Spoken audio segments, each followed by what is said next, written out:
Hi guys, Laura and Stu here from PCC. We just wanted to do a video regarding our latest BMW R18 build.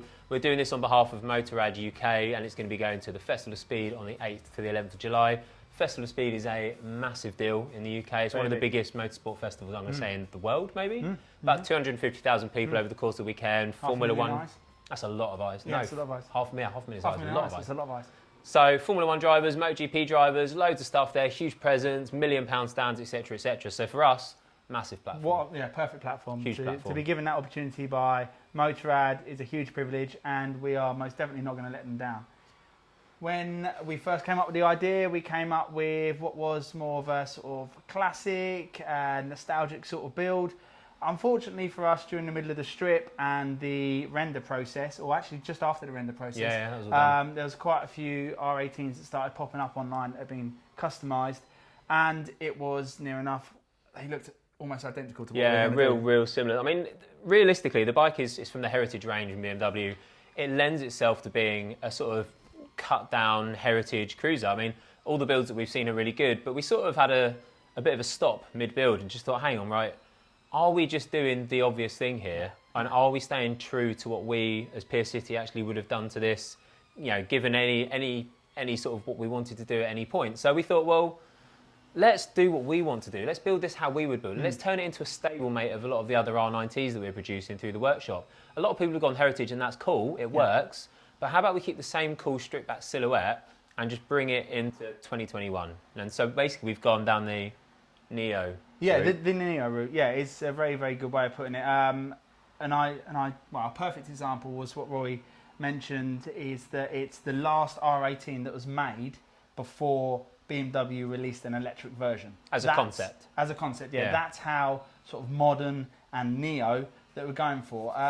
Heritage, it has its place and that's fine, but loads of people have done it, and there's no point going Heritage for the sake of going Heritage when it's like, well, let's change the aesthetic. And you know, we work with BMWs, you know, day in day out, and there are certain things that we do on a lot of R90 builds that we would consider signature pieces. So we want to bring those signatures onto here. So basically, you could line this up in a row of R18s and say that's the PCC one, in the same way that you could also line it up against a load of R90s that we've built and also say, okay, that makes sense. They've all come from the same place. So part of the build process has been putting some 719 trick bits on. We've got an unboxing video on that. Check it out on the feed anyway.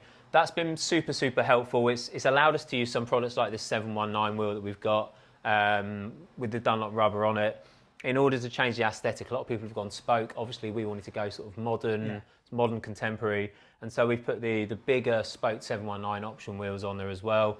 Other than the 719 parts, though, there isn't a lot on the market at the moment, which has really been where Stu, we're allowing and such, you know, because of your broken arm, to do the CAD work and things. We've had to make our own path on this. So Stu's gone real heavy with the customization. We just want to really go sort of front to back on the bike and talk about what we've done to show you exactly, you know, what Stu and I have thought about and what you've put into practice. Yeah, and we also we took the opportunity to use it as a platform to develop some parts, very much like we did with our very first builds on the R9T. We're like, well, we know what's going to work timeless on every build, regards side mount number plates, regards the headlight setup, stuff which we know that, like the airbox removal is a good one. No matter what style of build, whether it's super modern or whether it's sort of nostalgic, the airbox removal and the side mount number plate, signature PCC parts, are going to work. So we're like, well, let's take this opportunity to utilise this platform to develop a seat pan that will cross over as to whether you're going super nostalgic with springs on the back, or whether you're going super modern and super neo like we're doing here without springs and a really clean look. So yeah, we just want to take you through some of the bits that we've done. Like what Robbie said, this month we've been hampered by the amount of work that I've been able to do because of the arm brake, but the arm brake is done and dusted now and we're cracking on, and there's been lots of stuff that's been done on a computer regards CAD drawing and stuff that's then been able to be laser cut out, which is, it's fabrication work but digital fabrication work, so it saved us getting on the grinder and getting on the tools. Yeah, exactly. So we're able to do the same work just in a slightly different way. It's always about thinking outside the box when it comes to building bikes. Yeah, definitely. So this is obviously the R18 that we've got from BMW. It's already been stripped. As you can see, we've lost almost everything on it. We could say the wheels have come off, but yeah, the wheels have come off. But the main target for the build as well, and something that we're trying to harp at, is the weight reduction. the bike is heavy. Out the box, we're dealing with like nearly 360 kilos, a lot of weight. And our aim is to our target is to get 300. That's the magic number for us. But if we can get anywhere near that, we'll be more than happy. Having losing the inner tubes as part of the spoked wheels, the spoked wheels as versus the billet billet machined wheels, that's going to be a weight saving on its own. The rear mudguard housing, which is a pillion setup, so that's extra strong to allow for the weight of a pillion setup for sissy bars and stuff. We've got the standard seat, which weighs a ton, headlight weighs a ton. There's a lot of heavy stuff on this. Exhaust. Even the exhaust. The exhaust is mega on it. Is super heavy. So it's also quite divisive. It's one of those parts that BMW have put on there, and most people have gone, "Oh, I get why they've done it, but it's not for me." No. And so again, that's another opportunity for us to go. Let's go completely bespoke and go with what we would have done, given the chance. That's very, very classic. It's very heritage. We're not going for that on this build. We've also seen that quite a few of the other builds have basically just kept the same headers and then just put some end cans on, which is a good solution. It but works. It's fine. It's got a place. Yeah, exactly. But we wanted to do something different. Us, Again, we want to go PCC, and for us, it's almost replicating that R19, big two tubes and out the sides, and it's something else we want to do. So if we start at the front of the bike, and Stu can just talk through what we've done. Obviously, it's been stripped at the moment. A lot of the reason the front forks had to come out and go was because we were taking off the big covers again, a weight-saving exercise, and we're going to be putting on some 719 covers on there.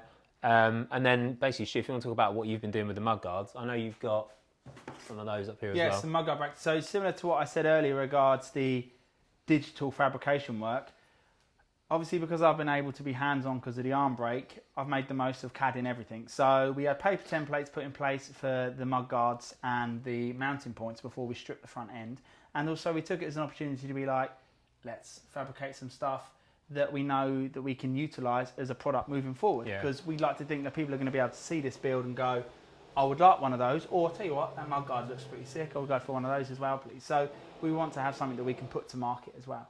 So a good example is this has been laser cut out, something that's been produced on CAD and then test fitted and developed out of a paper template, or a card template I should say, and the end result is one of these. Neat aluminium, 3mm, nice and strong, and it's just going to be a bolt-on piece. It hasn't been folded yet and it hasn't been anodised. This is our second batch of anodising that's going to go down, but it's a neat piece and it works with the mudguard, which is, once again, we're going with the Neo theme of the mudguard.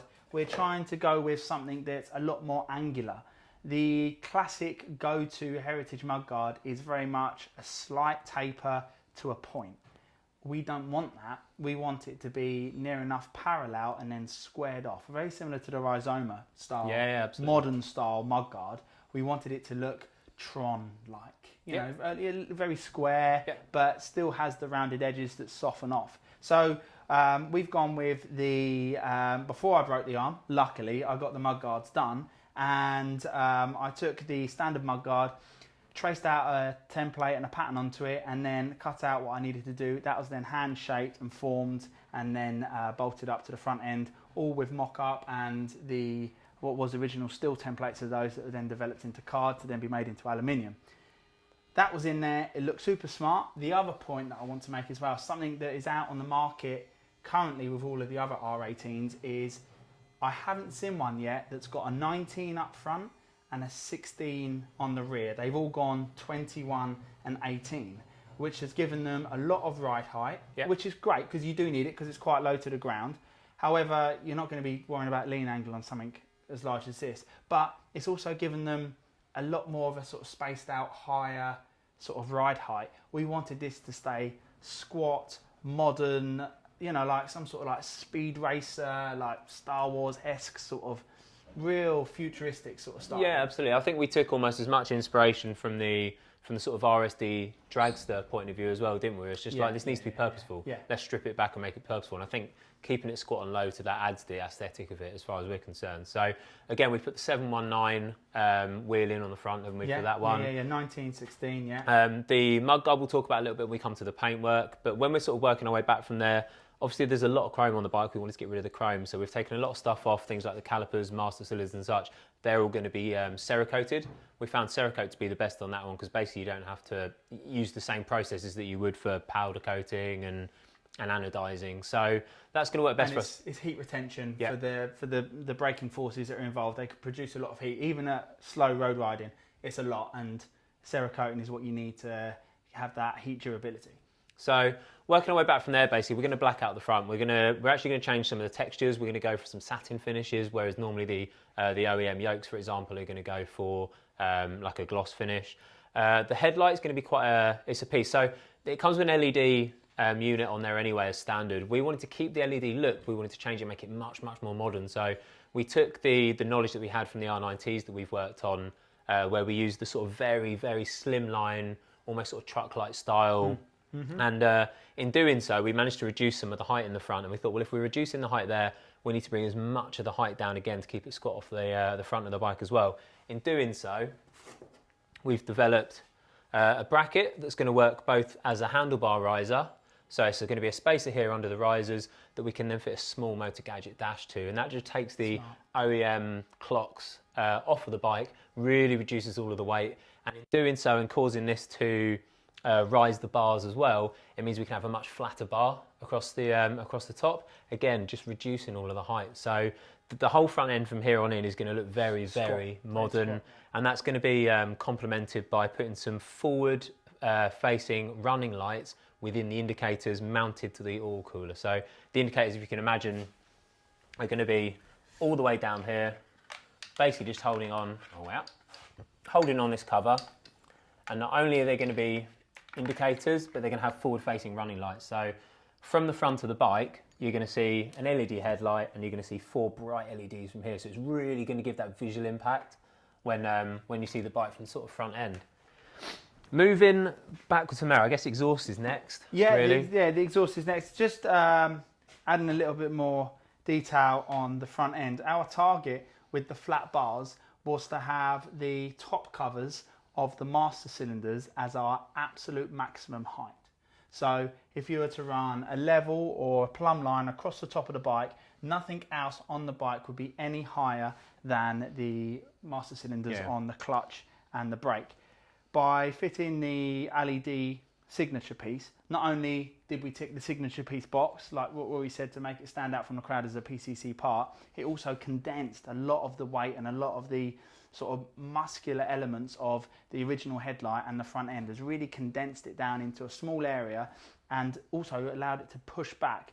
That in turn has enabled the mudguard to roll back ever so slightly, which has given it, once again, a lot more modern neo styling with the mudguard location, which is something that we're aiming for.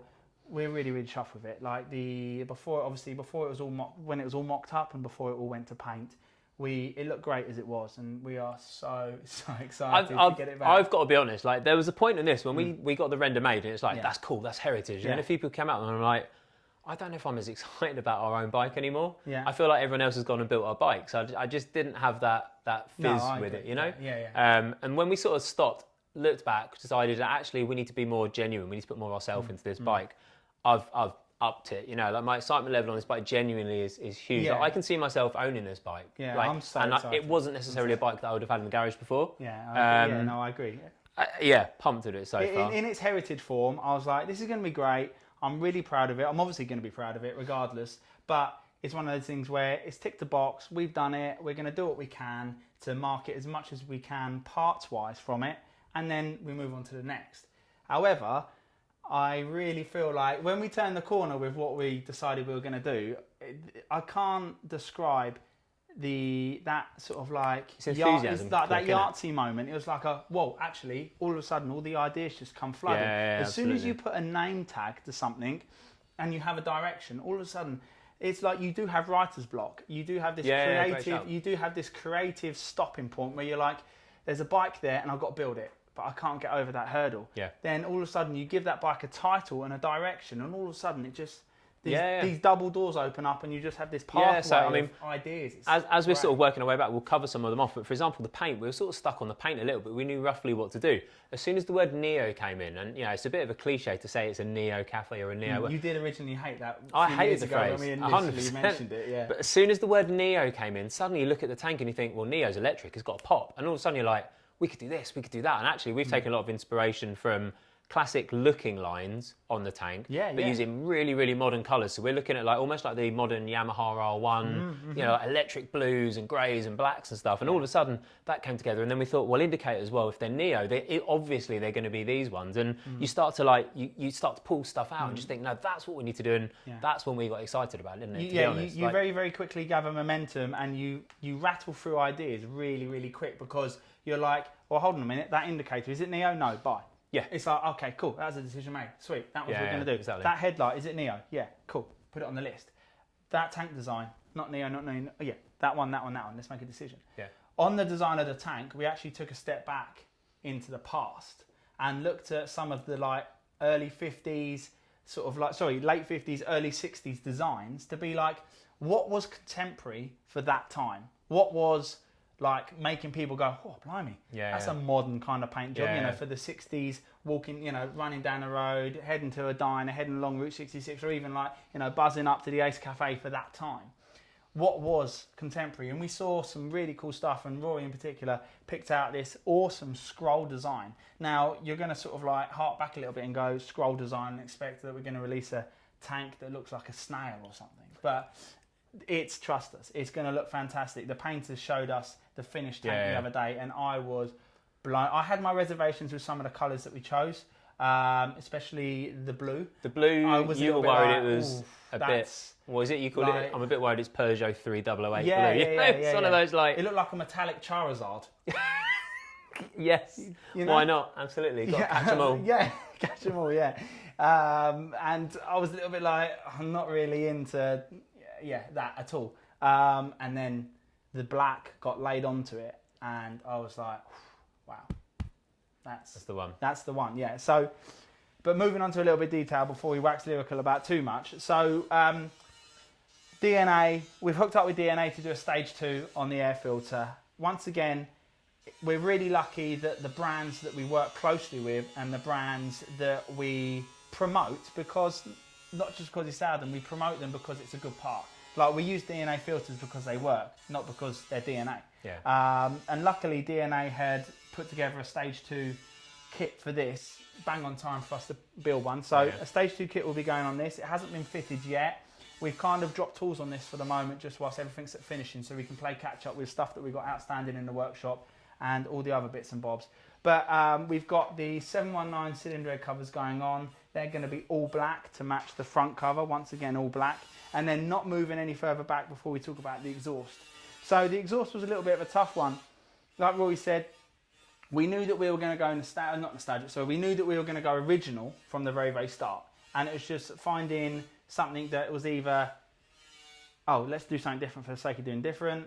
We chatted about it lots, and then it was like, if it works, it works. Like, if we know that just going straight down and under, almost like the 2x2 system, if it works, it works. Why reinvent the wheel? So we were like, let's obviously put a bit of a twist on it, and we wanted to get them as tucked in as close as possible. One, to make it look different and to try and get them within the frame rails, and two, ground clearance. You don't want exhausts that are sticking out the side. That's always going to be a problem with ground clearance if you're going to have exhausts that are hanging out way too far. So we developed out some bends and some straights. We managed to stumble across some unit garage end cans, which slipped straight on. So we were like, that's great. Once again, very similar to the DNA. It's a brand that we know, it's a brand that we like, and it's a brand that works. And we didn't just do it for the sake of that. We've done it because it ticked the box. We're like, we need a muffler. We need an end can that slips on with the print on both sides. Even from the point of view, like, this needs to be a practical bike. Exactly, the unit garage is by far and away the easiest baffle to remove and install again. It's one spring. Some of the others have got big fat circles you can mess around for ages. The unit garage it's good, it's practical, but it's also going to work off the shelf on whatever you want to use it for. If you're building a bespoke exhaust, it'll work nice. And the handy bit that we found is that basically the unit garage end can, we wanted to end the exhaust here. So with the unit garage end can, it basically tapers from this point, and it just aesthetically fits and works. So we're going to go straight down the side. You may notice on some of the other R18 builds that what a lot of people have done is just taken the covers. The big fishtail exhausts are effectively big covers halfway down. a lot of people have taken them off. And if you really zoom into those builds, you've still got like lambda points and just stuff that... The bulges of the cat. Yeah, exactly.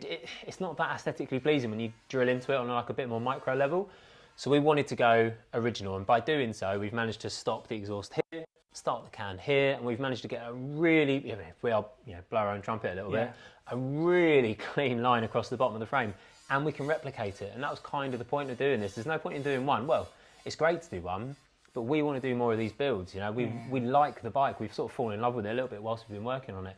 So to be able to do something bespoke and in-house, then we can go, remember that was ace, or someone can come up to the Festival of Speed and go, where did that exhaust come from? And we just say, come give us a shout, we want to do some more of this. Yeah, exactly, yeah. Like we don't want customers to see this as an individual build. We want them to be able to cherry pick the stuff that they like the best out of it. And like what Rory said, we started off with the basics for the brief on the exhaust. It was like, okay, so we need to have, it can't have a curve. It's got to be right angle, straight, right angle, because it needs to be modern, neo, and curves are not neo at all. It needs to be square, edges, rounded, radius, just like the mud guards front and rear. And we're like, it needs to be tucked in as close as possible, and it can't come any further than the very end of the frame. So working backwards, reverse engineering the idea, we got the end can set up in its position first, and then developed it backwards from there. Luckily, the bike is, even though it is asymmetric in its setup regards to the offset pistons and stuff, and obviously the final drive, everything from the front swinging arm forward is quite symmetrical. So what we're able to do is we're able to allow enough of a drop for the side stand on the left hand side, which actually then matched enough of a drop to clear the master cylinder for the rear brake on the right hand side, meaning that there is that symmetry when you look at the bike. Yeah. So when you look at the bike from the left side or the right side, in its silhouette form, the exhaust finishes and follows the line of the frame perfectly. Yeah, it just drops away perfect. Really, it looks great. It's just like, it does look great. When we mocked it up, we both went, that's probably better than what we were hoping for, expected for, because it just mounts in the right place. So coming back from there, then we've obviously done the tank, the exhaust and everything front. Then we get to the seat pan. Again, this is something like Stuart sort of alluded to earlier. The original mudguard and fender unit that comes off here has to allow for a pillion. That's how BMW have decided to design it. So it's heavy. I mean, it's really heavy. I cannot put an example of how heavy that is. I mean, I'm talking like a fridge. I'm talking a full bin. It's like mad amount of kilos, and we were like, that's got to go. I'm never going to use this with a pillion. It's not designed. It's not going to have the right look for a pillion. So we're going to get rid of all of that weight. That's our big win, our real big win. So obviously, this all sort of came stripped off. We looked at which seats we were going to go for. We decided something along the Springer, Bobber type look was going to be the one to go for. And then Stu set to work on mocking it up using templates to get it as it needs to be. Yeah, so we sort of like when we had that direction and we had that sort of like Yahtzee moment of following the brief of going neo, the springs were still in there for the seat. And it just kept bugging me. I was like, I hadn't started fabrication work on the seat yet. I was working on the mudguards front and rear. Then obviously the arm brake happened, which hampered a lot of stuff. But that gave me a lot of time to think about, well, obviously because I wasn't on the tools, it gave me a lot of time to think about the direction that we're going to go in. And I said to Rory, like, we'd already purchased the springs for mock-up and whatnot. And I was like, I'm just not feeling it. I was like, for me, it still looks way too old school. Doesn't look, it looks heritage. You've got all of this modern stuff going on, and you've still got a heritage part on there. I'll tell you what, I was like, let's lob them in the bin. Bearing in mind, it's not a hardtail. No, it's not a hardtail. So we've got shock in there. Like we have some sort of suspension, some sort of give for the road anyway. We don't have to have them. So yeah, we thought, I'll tell you what, let's just hard mount the seat. And whilst we're in there, we're not going to give too much away because we have managed to integrate the indicators in there. But that's as far as we're going to go with that because we don't want to. Do you want to yeah, that's a good shout. Actually, yeah.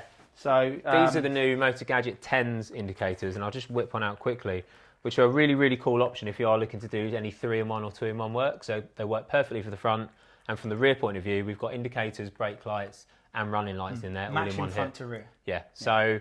Yeah, exactly that. So it's going to have Motor Gadget on the front, Motor Gadget on the back, obviously keeping the matching, but it's just going to look really slick, smart and modern, but it's going to have to take the need for a big light or anything like that away from the bike. They come with 3-in-1s on there already, so the swap over was reasonably easy once we'd worked out a few resisting issues and stuff. So yeah, they're going to look really, really good. We're going to be doing a separate video on these as well, just to have a look in our timeline about how they compare to some of the other ones on the market.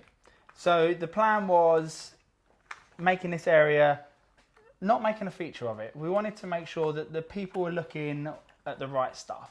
And although the cover in here is as tight to the frame as it possibly can, and once again, it's a part that I've put together that can be replicated, so we know that we do have a kit form. This seat is going to be a bolt-on part, and it's going to be obviously, like I said, in a kit form, so you can just buy that as a separate part if you like the look at it. It's going to have an old school style mounting at the front.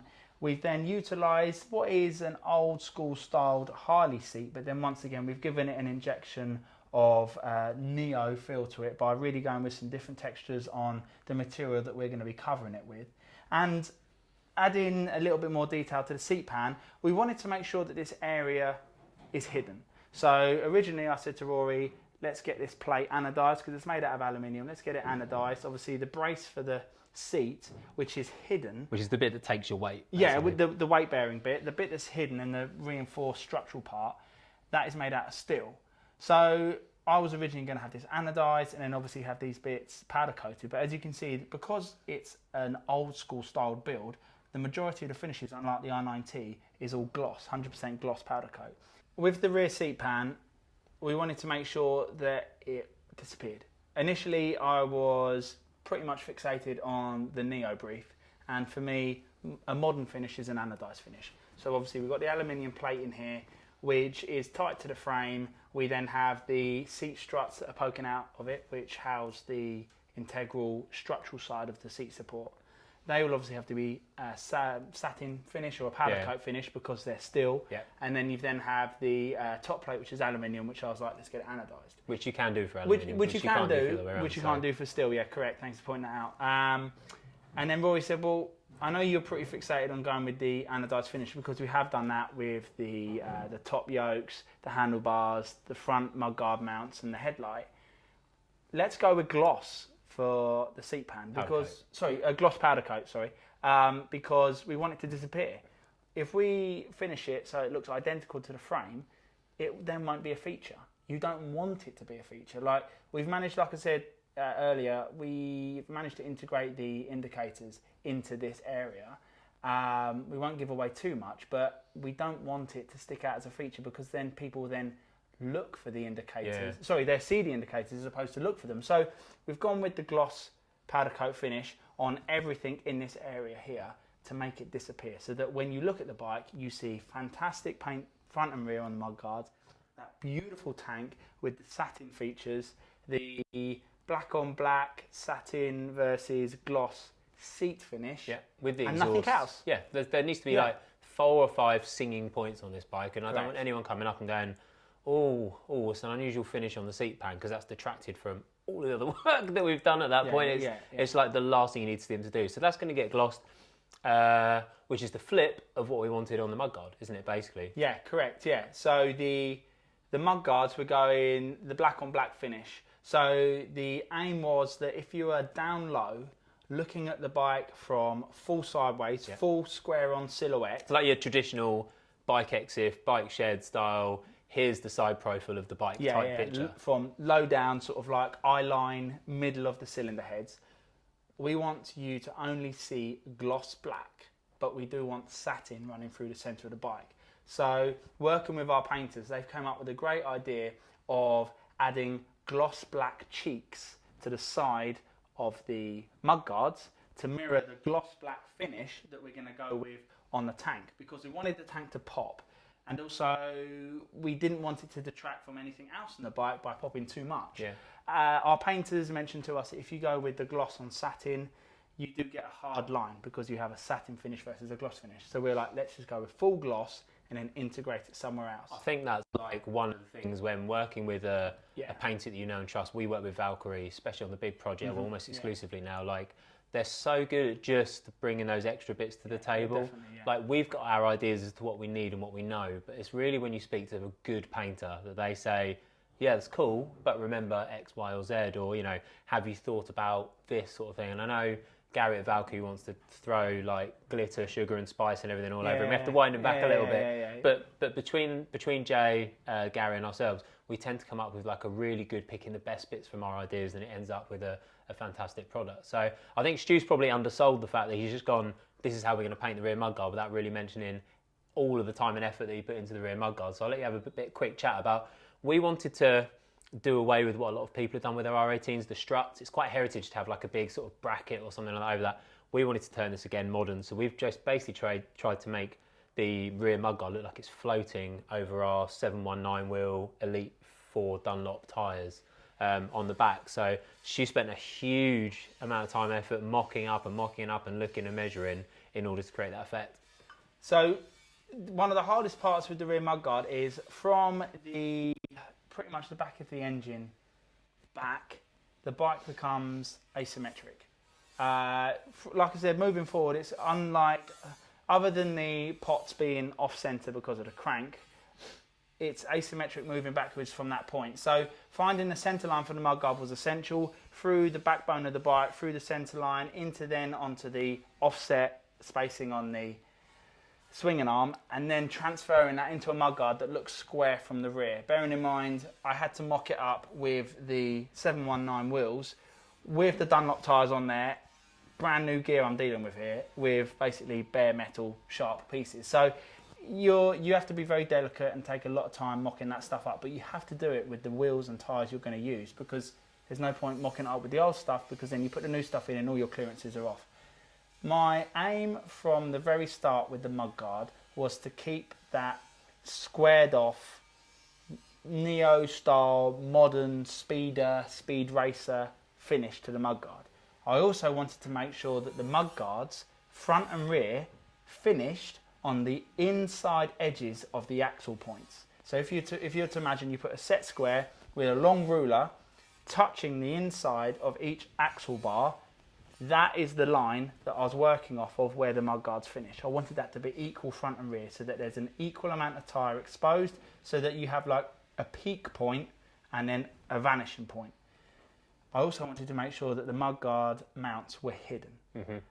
Luckily, the R18 has a mudguard in here, literally a plastic mudguard which protects the shock and some servo motors and stuff down and in here. All of that stuff has obviously gone in the bin because we've got our own exhaust that we've put together. That left me with two ideal places to mount the mudguard.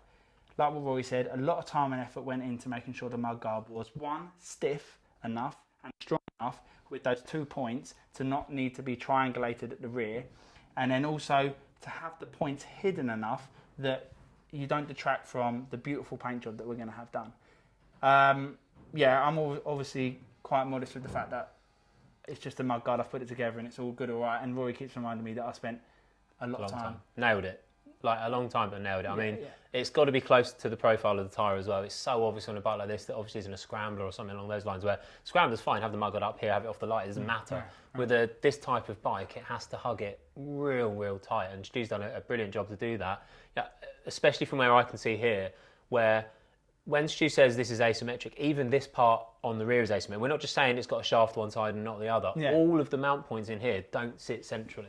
So to be able to centre mount something that doesn't sit centre mounted isn't easy. So to be able to balance all of that against then still getting the profile square and even and triangulated basically, so that it doesn't then wobble around and cause any problems when the bike's running, it's a big deal. It's a big deal, and it's one of those things that, you know, really gave Stu a chance to sort of flex his creative muscles a little bit. And it's the sort of thing that, you know, when we were first setting up, we sort of one day dreamed to be like, one day we'll get a bike from BMW and we'll custom make all the parts and we're here doing it, and that's real cool. And we like to be modest where we can, but like, you know, we're really excited about this for so many reasons. It's a real it's the sort of like, it's the next chapter in our story a little bit, you know, really and is, we're really pumped about it all. So yeah, I mean, I think that's probably I'll be lying if I said that it wasn't my favourite bit to build.